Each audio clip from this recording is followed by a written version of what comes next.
We're coming up to the beginning of 2026, so I thought it'd be useful to have all of the biggest remakes and remasters that are confirmed for 2026 all in one place for people to find. Some of these I've done full videos on that are pretty in-depth, so I'll link to those in the description. If you want to go check those out, go ahead. Otherwise, let's get started with one of the remakes I'm most excited about. Dragon Quest VII is getting a full remake. This isn't a small one. The original was over 100 hours to beat, even just going through the main story. It already has a remake for the 3DS, but for me, this one looks a lot better. They've got a new style that is based on dioramas and dolls, which is actually a lot cooler than it sounds. They've even shown off the full-size wooden dolls that they made at Tokyo Game Show. But aside from the obvious visual changes, they're also changing the pacing of the game in a pretty big way, which should pull it down to a more manageable size, though I feel like it's probably still going to be a pretty long game. You can get Dragon Quest VII Reimagined everywhere on February 5th. The Yakuza series is continuing to update its games with Yakuza Kiwami 3, but it's also adding an all-new game that comes with it called Dark Ties.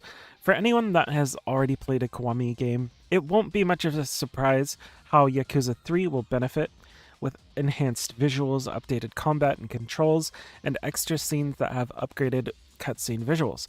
But the big addition is Dark Ties, which focuses on Yoshitake Mine, which shows everything that happens from his perspective. They'll be basically upgrading everything on Yakuza 3, which will feel pretty great, and you can pick it up on all modern consoles and PC on February 12th.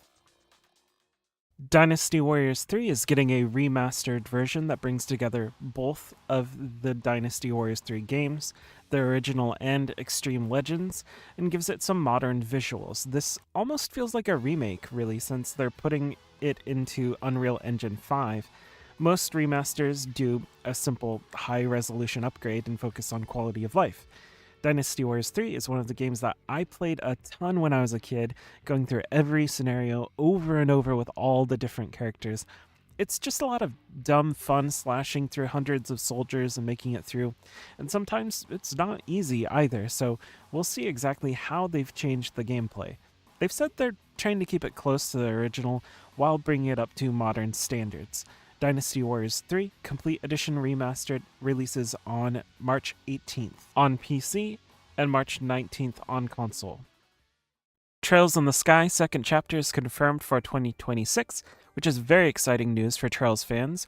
Trails in the Sky is a series that was already well loved, and the first remake proved that Falcom can bring their classics to the new era, which for any longtime fan of Falcom is not a surprise, considering they've been doing that for decades, and now that they've not only proven they can do it, but can do it amazingly well, I'm hoping that they'll do it for the third game in the trilogy and the Crossbell series, because they all use the same engine, and I just really want to see Crossbell rendered in full 3D. That would be amazing.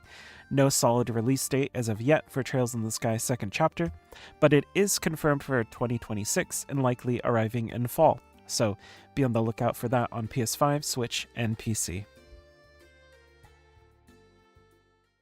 Fatal Frame 2 is being remade for all consoles and PC, and it looks like there are some significant changes with this one too.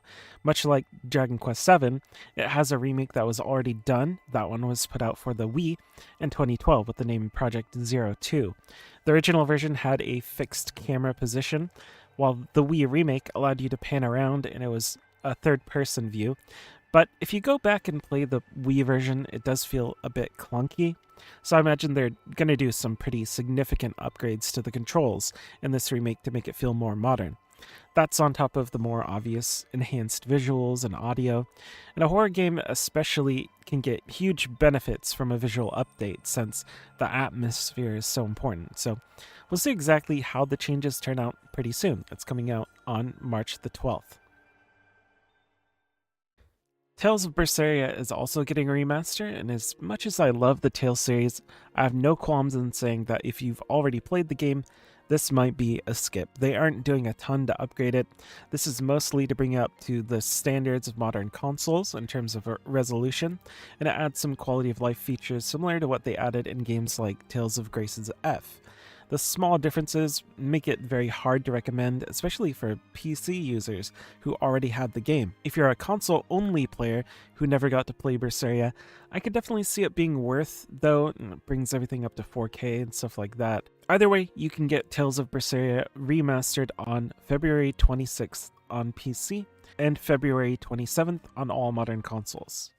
This one is one that I'm still a bit hesitant about, mostly because it's been in development a long time and the release has been pushed back a lot, so it makes me question whether it's actually going to be released in 2026. But hey, Gothic 1 Remake is supposed to release this year, so let's talk about it a little bit. This is a huge change from the original Gothic, which makes sense considering that came out in 2001. It completely changes the look, the feel, and adds a bunch of new features, but it also says it's a faithful remake, so I assume that it's going to try and keep to the original narrative for the most part. If they can pull this off, it might be one of the most exciting RPG remakes that we get. But when they put out various demos before, there are some mixed reactions to those, so nothing is guaranteed. What is guaranteed is that I'm going to give it a shot regardless. I've always loved Piranha Bytes, and now that they aren't around anymore, this could be the last Gothic we get. No release date specifically, but they've said to expect it in early 2026, so we'll have to wait and see. Prince of Persia: The Sands of Time is being remade and is set for a 2026 release, but there's barely any public information on what it's actually going to be like. There was a leak, and in the leak they showed that this remake is going to actually add more to the backstory of various characters, and controls and combat are being reworked, along with changes to the parkour. There will also be 2 added locations, but these are all leaks from 2024, and things could easily have changed since then. It isn't clear how much of these additions will make it to the final cut, or whether there'll be more added. I will say probably don't count on this one being locked in, but as of right now, they seem to be set on a 2026 release.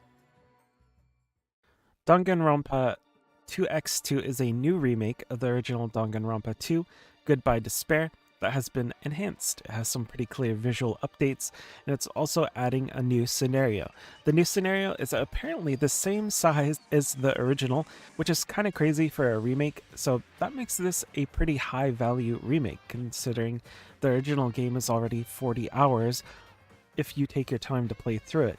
The new scenario includes the same characters as the original as well, and a similar setting, but there are new victims, culprits, and tricks. Again, no set date here, but it is on storefronts already and has a release window of 2026. Fate Extra is getting a new remake in 2026 called Fate Extra Record. This is a remake specifically of the PSP game, so it's going to be a pretty big upgrade considering this is coming to modern consoles. It got delayed because they're attempting to add full voice acting to the game, even for the minor characters. I would imagine it gets a large amount of changes considering the reviews the PSP version got. But there is a fan base who really loves the game already. I would say keep an open mind on this one, but maybe wait for reviews. They're targeting a spring 2026 release date for PS5, Switch, and PC. So that is all the biggest remakes and remasters coming in 2026 that are confirmed. There will almost certainly be others that release that don't have solid dates yet, and maybe even some new ones that haven't been announced. If I missed one that you're excited about, make sure to tell people in the comments below. And for more information on remakes, remasters, and RPGs of all kinds, make sure to subscribe. Thanks for watching.